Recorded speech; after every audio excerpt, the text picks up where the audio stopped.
My own father, the man who was supposed to protect me, punched my 8-year-old daughter in the face at a Christmas party. And it happened right in front of 68 guests. By morning, he was begging for mercy. Before I tell you exactly what unfolded when the police saw the bruises, when they listened to my daughter's trembling voice describe what her own grandfather did, I need you to understand something. That night, something inside me broke, and then it rebuilt itself, stronger and colder than ever before. I want to know, truly, what you would have done if you were me.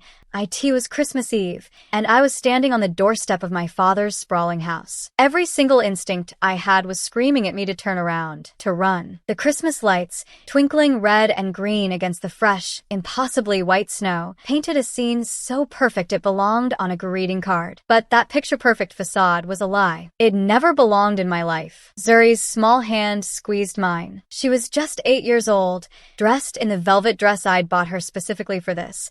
A dress I foolishly hoped would make her look like she belonged here, even though deep down I knew better. "Mama," she whispered, her voice barely audible. "Do we have to go in?" God, I wanted to say no. More than anything, I wanted to scoop her up, drive back to our tiny apartment, make hot chocolate, and pretend this whole family, this whole life didn't exist. But I've been pretending for far too long. I was the quiet one, the one who left, the one who supposedly abandoned the family when I chose a different path, a different life for myself. Tonight, I told myself, tonight would be different. Tonight, I would show them I wasn't ashamed. I would show them that my daughter deserved to know her grandfather, her uncle, her heritage. I was so incredibly, dangerously wrong. Just for a little while, I told her, and I hated the way my voice sounded, small, apologetic, like I was already preparing to beg for space in a room that should have welcomed us with open arms. The door swung open before I could even knock. My brother, Kellen, stood there, a vision in a cashmere sweater that probably cost more than my month's rent. His smile was sharp, practiced, a performance. Kellen had always been beautiful, in that dangerous sort of way. The kind of handsome that people mistake for kindness until they get close enough to feel the ice underneath. "Nia," he drawled, my name clipped short, like an inconvenience he tolerated. His eyes, cold and appraising, slid down to Zuri. And the little one, how quaint. Quaint. Like we were a curiosity, a sideshow. "Merry Christmas, Kellen," I said, forcing my voice to stay steady. He stepped aside without an ounce of warmth, and we walked into a chaos carefully disguised as elegance. The house was packed. I counted heads instinctively, an old habit from my retail days. 68 people. 68 witnesses to whatever Nightmare Tonight was destined to become. The decorations were immaculate. Real garland, expensive ornaments, a Christmas tree so tall it almost touched the vaulted ceiling. Everything screamed money, legacy, permanence. Everything I had walked away from when I refused to marry the man my father chose. When I had Zuri with someone they deemed unsuitable. When I decided my daughter's happiness mattered more than their approval. The room didn't fall completely silent when we entered. The music still played, glasses still clinked. But there was a shift. Heads turned. Conversations paused mid-sentence. I felt my mother's eyes on me from across the room, cold, assessing. My aunt whispered something to a cousin, and they both tittered behind their hands. Zuri pressed closer to my leg, a small anchor in a sea of judgment. "Come on," I murmured, guiding her toward the periphery of the room. Maybe if we stayed small, stayed quiet, we could just make it through this. Maybe I could prove we weren't the disaster they thought we were. My father, the patriarch, the legend, the man who built an empire from nothing and never let anyone forget it, held court near the fireplace. He was 73, still broad-shouldered, still imposing. The kind of man who never learned that aging was supposed to mean softening. His voice boomed across the room as he recounted some story about a business deal, about outmaneuvering someone, about winning. He always framed everything as winning. He saw me. Our eyes met across the crowd, and for a fleeting second, I thought I saw something flicker, recognition, maybe even a touch of warmth. But then his gaze dropped to Zuri, and his expression hardened into something I couldn't quite name. Disappointment. Disgust. It didn't matter. The message was clear. We were not the grandchild he wanted. "Nia." My Aunt Simone approached, a wine glass clutched in her hand, a smile that didn't quite reach her eyes. "My goodness, you came. We weren't sure you'd show." Translation, we hoped you wouldn't miss it. I lied. Because what else could I say? That I was here out of some desperate, lingering obligation? That I was trying one last time to see if these people could love my daughter, even if they never loved me? Simone looked down at Zuri with the same expression someone might use while examining a mildly interesting insect. And this must be what was her name again. Zuri, my daughter said quietly, and I swelled with a fierce pride for her. For speaking up, for not hiding. Unusual, Simone said, which was her polite way of saying wrong. Is that African? Swahili, I said evenly. It means beautiful. She took a long sip of wine. Well, the children's table is in the sunroom. I'm sure she'll be more comfortable there. Zuri looked up at me with those wide, hopeful eyes, and I knew what she was asking. Can I sit with you? Can I stay close? But the children's table meant she'd be out of the way, out of sight. And maybe that was safer. Maybe if she wasn't visible, they couldn't hurt her. I nodded, and she trudged toward the sunroom, her small shoulders slightly slumped. I hated myself for sending her away. The next hour was a blur of forced conversations and thinly veiled insults. Someone asked what I did for work, now, the emphasis on now, making it clear they remembered I used to work for the family business before I dared to leave. Someone else commented on how brave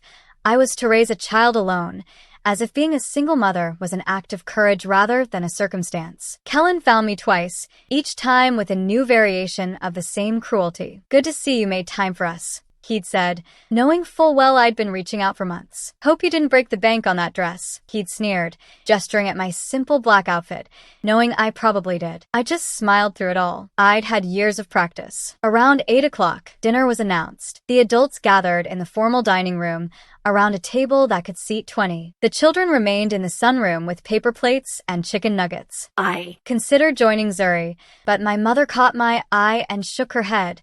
A minute, almost imperceptible gesture. The message was clear. You wanted to be here, so be here. Act like you belong. I took my assigned seat, naturally at the far end, as far from my father as possible, and tried to focus on the food. It was excellent, of course. Everything here was excellent on the surface. That was the point. Pause. Slightly shift in posture, maybe looking down for a moment before looking back up. Midway through the main course, I heard it. A small crash from the sunroom. The sound of glass breaking, followed by a child's sharp gasp. My body went rigid. That's Zuri. I knew my daughter's voice the way I knew my own heartbeat. Before I could even move, my father stood. The entire table went silent. He walked toward the sunroom with purpose, and something cold, something truly sinister, slithered down my spine. I pushed back from the table, following, but Kellen, that snake, just smirked like he knew something I didn't. In the sunroom, Zuri stood frozen near an overturned side table. A decorative vase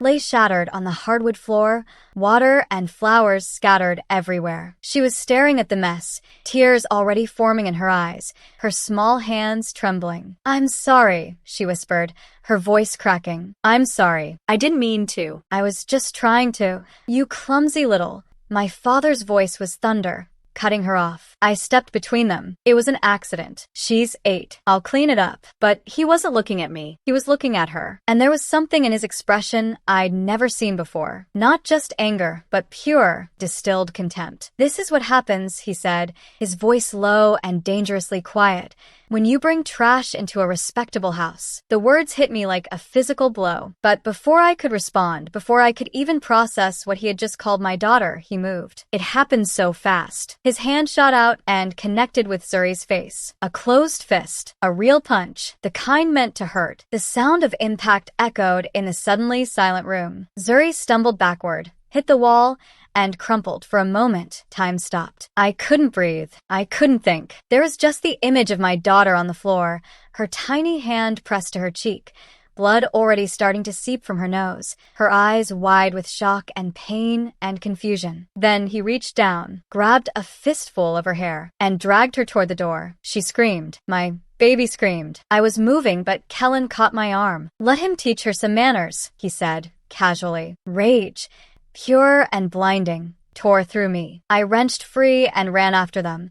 But my father had already hauled Zuri through the sunroom door and into the main hallway. 68 people. 68 guests who had now gathered, drawn by the commotion. And not one of them moved. Not one of them said, stop. He dragged my daughter by her hair across the hardwood floor, past the Christmas tree, past the elegant decorations, past all these people who claimed to value family and tradition and respect. Zuri was sobbing, trying to grab his wrist, trying to make it stop, and the sound of her crying was the worst thing I have ever heard. I caught up to them near the front door. I grabbed his arm, and he released Zuri with a vicious shove that sent her sprawling onto the marble entryway. Then he turned to me, eyes so cold, I barely recognized him. "Get out," he hissed. Behind him, Kellen started clapping. Slow, deliberate, mocking applause. "Finally," he said, his voice carrying across the silent crowd. "This party is for real family only." Others joined in. Not everyone, but enough. Enough that the sickening sound of applause mingled with my daughter's choked sobs. Enough that I understood, finally and completely, what we were to these people. Nothing. I scooped Zuri into my arms. She was shaking, blood smeared across her face,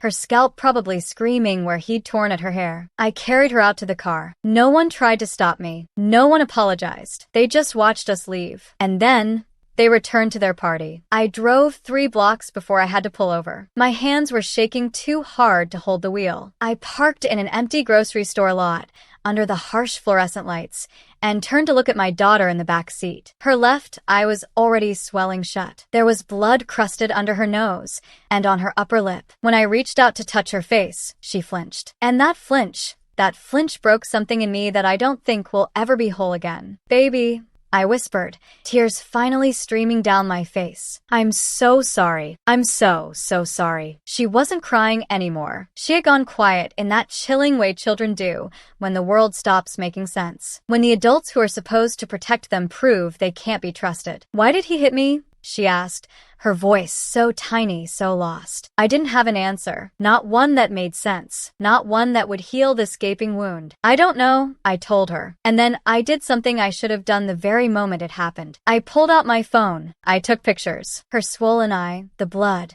the raw mark on her scalp where he'd grabbed her hair. I turned on video. I recorded her trembling hands, her torn dress, her tear-streaked face. "Zuri, sweetheart, can you tell me what happened?" She hiccuped. I bumped the table by accident and the vase fell and Grandpa got mad and he punched me. Her voice cracked. "And then he pulled my hair and it hurt so much, Mama." I recorded it all. Every word. Every trembling breath. I documented everything with the cold, clinical precision of someone who had finally stopped hoping for mercy. By the way, if you're still with me, still reeling from all of this, please make sure to hit that subscribe button. More unbelievable stories and the raw truth behind them are coming. You won't want to miss it. Then I made a call. The phone rang twice before Amara picked up. "Nia? It's almost 9 on Christmas Eve. This better be." He hit her, I said, my voice sounding strange even to my own ears. "Flat. Disconnected." My father punched Zuri in the face and dragged her by her hair in front of 68 people. Silence. Then, "Where are you?" "Parking lot. Safeway on Meridian. Do not move. I'm 20 minutes away." Her voice had already shifted, sharp and focused. The tone she used in courtrooms. "Are you injured?" "Is she?" Her eye is swelling. Nose bled. Scalp is red where he grabbed her. "Hospital now. I'll meet you at St. Vincent's emergency room. Do not clean her up. Do not change her clothes. Do not wash the blood off. Document everything. Do you hear me?" "Yes." "And Nia." Amara's voice softened. Just slightly. "This ends tonight. No more forgiveness. No more second chances. We're going to burn them down." She hung up, and I stared at the phone in my hand. Amara and I went back 15 years. We met in college, became inseparable, then drifted apart. When I married young, and she went to law school, but she owed me. 3 years ago, when she was drowning in student debt and her mother was dying, I gave her every penny I had saved, $23,000 I'd been hoarding for emergencies. Handed it over without hesitation. She paid it back within a year, but she'd always told me, "If you ever need anything at all, I'm there." I needed this. I started the car and drove to the hospital, Zuri silent in the back seat. And I felt something settle into place inside me. It wasn't rage. Not yet. It was colder than that. It was the calm that comes when you finally stop trying to save something that was never alive to begin with. At the emergency room, they took Zuri back immediately. The nurses were gentle, professional, but I saw the way their eyes hardened when they looked at her injuries. A doctor examined her, asked questions in a soft voice, and Zuri, my brave, terrified Zuri, told the truth. She told them about the vase, about the punch, about being dragged by her hair while people watched. The doctor looked at me. We're required to file a report with Child Protective Services and the police when we see injuries like this. Please do, I said. Amara arrived while they were taking x-rays to check for fractures. She was in jeans and a sweater, her usually immaculate hair pulled into a messy bun. But her eyes were already working, assessing, calculating, planning. Tell me everything, she said. Every detail. So I did. I told her about the invitation, the cold reception, Kellen's real family only comment, the punch, the hair pulling, the 68 witnesses who did nothing. I showed her the photos and videos on my phone. I watched her face harden with each detail. Who was there, she asked. Anyone important. His business partners, the mayor's wife, Pastor Reynolds from First Methodist, the Daltons who own half the commercial real estate downtown, my father's golf buddies, the entire board of his foundation. Amara's smile was sharp enough to draw blood. Perfect. A room full of upstanding citizens who witnessed child abuse and did nothing. This is going to be a nightmare for all of them. She made a call while I sat with Zuri. I could only hear fragments. Rex, I need you. Christmas Eve, I know, but this is priority footage. If anyone filmed it, financial records, everything. When she hung up, she sat beside me. Rex is a retired police investigator. He's also the best PI I know. If anyone recorded what happened, even accidentally, he'll find it. And he's going to dig into your father's business dealings because men like that always have weak spots. What are you going to do? I asked. Everything, she said simply. By tomorrow morning, your father is going to wish he'd never laid eyes on your daughter. The police arrived around midnight. 2 officers, one older and skeptical, one younger and clearly uncomfortable. They interviewed me first, then the doctor. Then, carefully, gently, they talked to Zuri. She repeated her story exactly as it happened, and I watched the younger officer's jaw tighten with each word. They took official photos. They collected my phone as evidence after downloading everything. They told me someone would follow up within 24 hours. The older officer looked at me before he left. Ma'am, I have to ask, is there any reason your father might dispute this version of events? He'll say she's lying. I told him. He'll say I'm bitter because I left the family. He'll say I'm making this up for attention or revenge, or money. He'll call in favors with people he knows at the department. He'll do everything in his power to make this go away. The officer nodded slowly. We'll be in touch. After they left, after Zuri finally fell asleep on the hospital bed with her face bandaged and her eye nearly swollen shut, Amara and I sat in the hallway, drinking terrible coffee from the vending machine. I should have protected her, I said, my voice thick with guilt. I should never have taken her there. Stop, Amara said firmly. You wanted your daughter to know her family. That's not a crime. He's the one who committed a crime. He's the one who's going to pay. What if he gets away with it? He knows people, Amara. He spent decades building connections, making deals, buying loyalty. Then we make it too public to ignore, she interrupted, her eyes gleaming. We make it so loud and so messy that his connections become liabilities. We turn his perfect reputation into poison. I looked at her. This woman who had become a powerhouse attorney, who had argued cases in front of the state Supreme Court, who had never lost when she set her mind to winning. How? I asked. She pulled out her phone and showed me a text message. Got something? Call me, Rex. Let's find out, she said. We stepped outside to call. It was 1 a.m, snow falling gently, and the world felt surreal, too quiet for what was about to happen. Rex answered on the first ring. You're not going to believe this, he said, without preamble. 3 people filmed the incident. One of them posted it in a private family chat thread. I've got the footage. Amara put him on speaker. How bad is it? Worse than she described. The punch is clear. The hair pulling is clear. The kid crying and bleeding is clear. And the real kicker? You can hear multiple people laughing. You can hear the brother's real family only comment. It's damning. My stomach churned. People laughed? I knew they clapped. But they laughed too? Can you get us a copy? Amara asked. Already sent to your secure server. But there's more. I started pulling threads on the father's business. He's got shell companies' offshore accounts, some very creative accounting. Nothing illegal on the surface, but sketchy enough that if someone started asking questions, say, the IRS or a journalist, things could get uncomfortable. What about the foundation? Amara pressed. The charitable organization he runs? Oh, that's beautiful. Rex said, and I could hear the grin in his voice. The foundation he runs for underprivileged children pays him a six-figure salary, employs several family members in high-paid positions, and donated less than 15% of its funds last year. The rest went to administrative costs. It's technically legal, but morally, it's a PR bomb waiting to explode. Amara and I exchanged a look. She was thinking what I was thinking. He presents himself as a philanthropist, a pillar of the community, a man who helps children. And tonight, he punched an 8-year-old in the face. Send me everything, Amara said. Financial records, footage, names of witnesses. I want it all compiled by morning. You got it. And Amara, Rex's voice softened. Get this bastard. We hung up, and Amara turned to me. Here's what's going to happen. Tomorrow morning, we're going to file for an emergency protective order. We're going to send the footage to the police with a formal complaint. And then we're going to make a call to Mila Chen. I blinked. The journalist? Investigative reporter for the Tribune.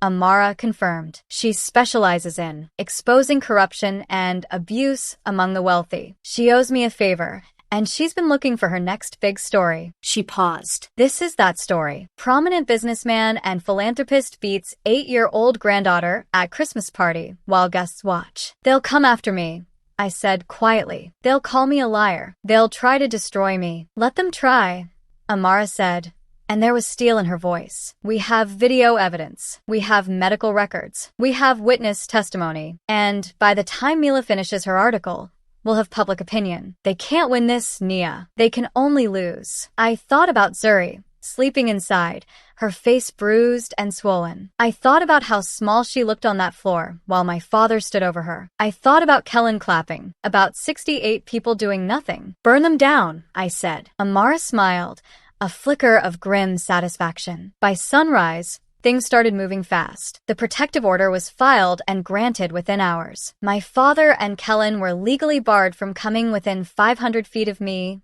or Zuri. The police detective assigned to the case called to say they were moving forward with assault charges, and Mila Chen agreed to meet us that afternoon. We sat in a private room at Amara's law office. Me, Amara, and Mila, a sharp-eyed woman in her 40s with a reputation for taking down powerful people. I told her everything. She took notes, asked clarifying questions, and when I showed her the footage Rex recovered, her expression went cold. How many people were at this party? She asked. 68, I said. I counted. And how many intervened? None. She sat back. I'll need to verify the footage, interview witnesses if any will talk, and review the medical records. But if this is as straightforward as it appears, she looked at me directly. This is going to be a national story. Are you prepared for that? Was I? I thought about what it meant to go public, to put my face and my daughter's trauma on display for the world to judge. I thought about the comment sections, the victim blaming, the inevitable scrutiny of every choice I'd ever made. Then I thought about Zuri asking, why did he hit me? Yes, I said. I'm prepared. Mila nodded. The article will run in 3 days. December 28th, morning edition, front page. I'll give your father a chance to comment beforehand. Standard practice. But I'm betting he'll decline or issue some *T statement his lawyers write. What happens after it runs? I asked. Depends on how the public reacts, Mila said honestly. But a man who beats a child at a Christmas party while his peers watch? That's not a story people forget. The next 2 days were a strange limbo. Zuri and I stayed at a hotel Amara booked for us, paid for by her firm. We watched movies, ate room service, and didn't talk about what happened. She was quieter than usual,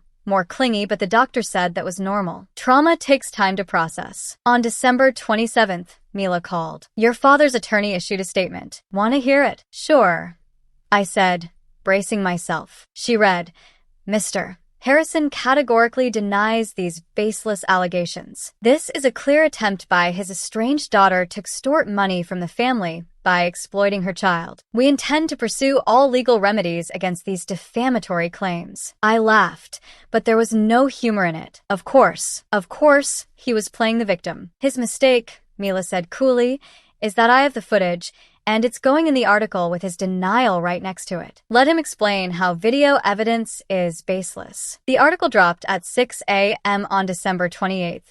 Amara sent me the link before I was fully awake. The headline read, Philanthropist Marcus Harrison accused of assaulting granddaughter at holiday party. Video evidence contradicts denial. I read it on my phone while Zuri slept beside me. Mila's reporting was thorough and devastating. She detailed the incident, included quotes from the medical report, listed the prominent attendees who witnessed it, and examined my father's foundation finances. The footage was embedded in the online version. No audio due to privacy laws, but the visuals were enough. You could see him punch her. You could see him drag her. You could see the crowd doing nothing. The comment section was already flooded. Hundreds of comments, most expressing outrage. Some doubted me, of course. There are always some who side with power, but the majority were appalled. By noon, the story was trending on social media. By evening, it had been picked up by national outlets. My father's foundation issued another statement, this one trying to sound conciliatory.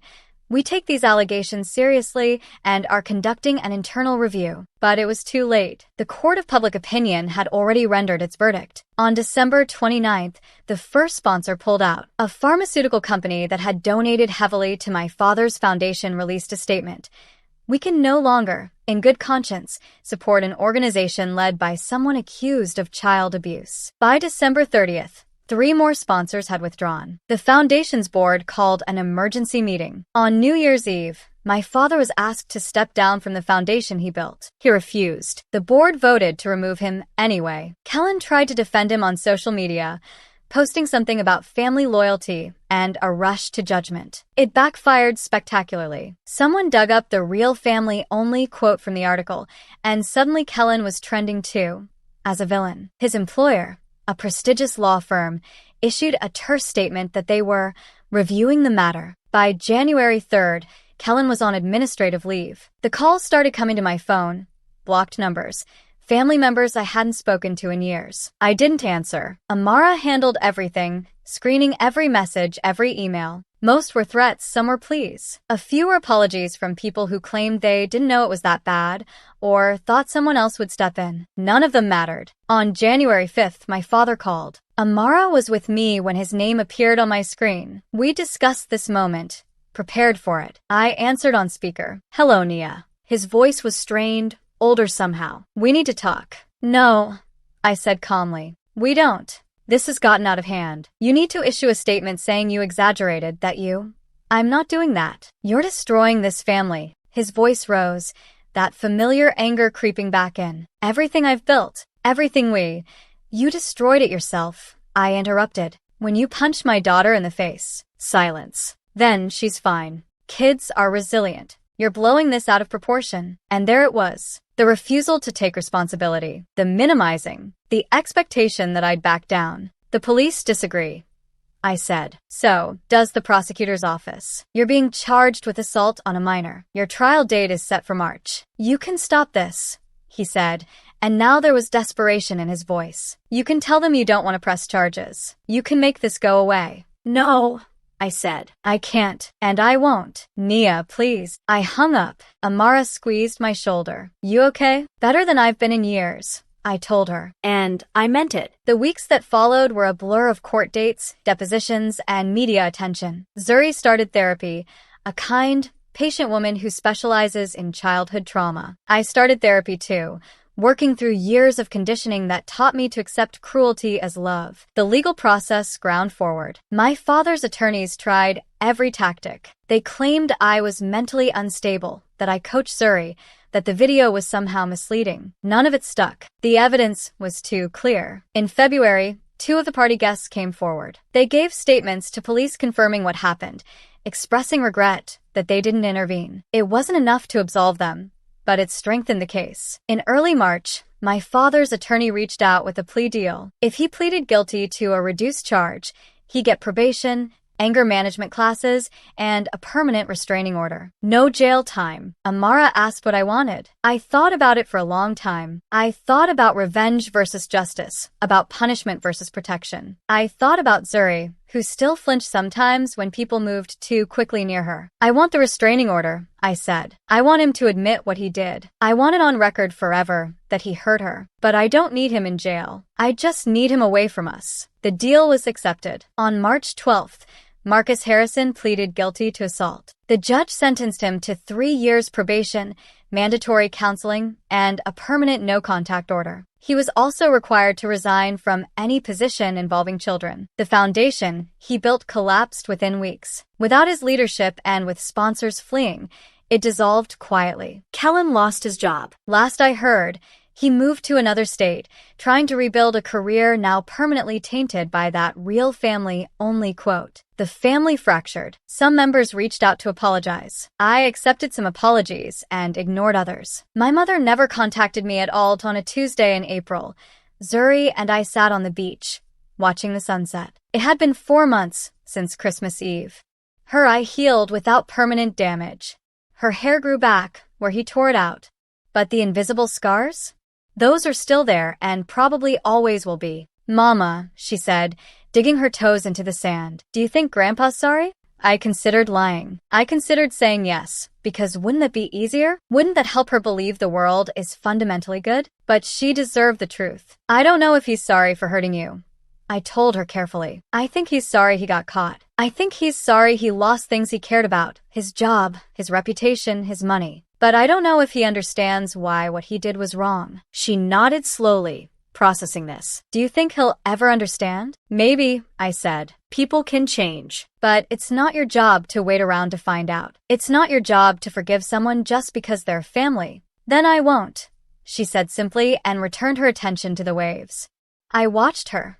This small person who survived something that would have broken many adults. And I felt something I haven't felt in years. Pride. Not in what I did to him, but in what I did for her. I chose her. I protected her. I refused to let cruelty be normalized just because it came from family. That night, as I tucked her into bed in our new apartment, a better place, a safer place, paid for partly by the settlement from the civil suit Amara helped me file, she looked up at me with those thoughtful eyes. I'm glad you're my mom, she said. I'm glad you're my daughter, I told her. And I meant it with every atom of my being. Later, after she was asleep, I sat on the balcony with a cup of tea and thought about what this year had taught me. I thought about how silence protects abusers, how witnesses who do nothing become accomplices, how reputation can be armor until it becomes a prison. I thought about the 68 people who watched my daughter get hurt and did nothing. Some have reached out since. Awkward emails, apologetic messages,